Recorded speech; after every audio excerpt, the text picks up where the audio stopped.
ಎಲ್ಲರಿಗೂ ನಮಸ್ಕಾರ. ಮೊದಲನೇದಾಗಿ ಎಲ್ಲರಿಗೂ ಸರ್ವಜ್ಞ ಜಯಂತಿಯ ಹಾರ್ದಿಕ ಶುಭಾಶಯಗಳು.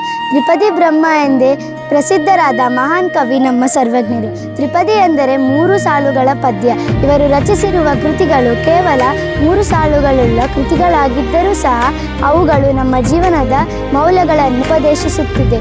ಈಗ ನಮ್ಮ ಶಾಲೆಯ ಮಕ್ಕಳು ಸರ್ವಜ್ಞರ ಪ್ರಮುಖ ಉಪದಿಗಳನ್ನು ನಿಮ್ಮ ಮುಂದೆ ಪ್ರಸ್ತುತಪಡಿಸುತ್ತಾರೆ. ಎಲ್ಲರಿಗೂ ನಮಸ್ಕಾರ. ಇಂದಿನ ಸರ್ವಜ್ಞನ ತ್ರಿಪದಿಗಳು. ಸರ್ವಜ್ಞನೆಂಬುವನು ಗರ್ವದಿಂದ ಆದವನೇ, ಸರ್ವರೊಳಗೊಂದೊಂದು ನುಡಿಗಲಿತು, ವಿದ್ಯೆಯ ಪರ್ವತವೇ ಆದ ಸರ್ವಜ್ಞ. ಜಾತಿಹೀನನ ಮನೆಯ ಜ್ಯೋತಿತಾಹೀನವೇ, ಜಾತಿ ವಿಜಾತಿ ಎನ್ನಬೇಡ, ದೇವನೊಲಿ ದಾತನೇ ಜಾತ ಸರ್ವಜ್ಞ. ನಡೆಯುವುದು ಒಂದೇ ಭೂಮಿ, ಕುಡಿಯುವುದು ಒಂದೇ ನೀರು, ಸುಡು ಅಗ್ನಿ ಒಂದೇ ಇರುತ್ತಿರಲು, ಕುಲಗೋತ್ರ ನಡುವೆ ಎತ್ತಣೆದು ಸರ್ವಜ್ಞ.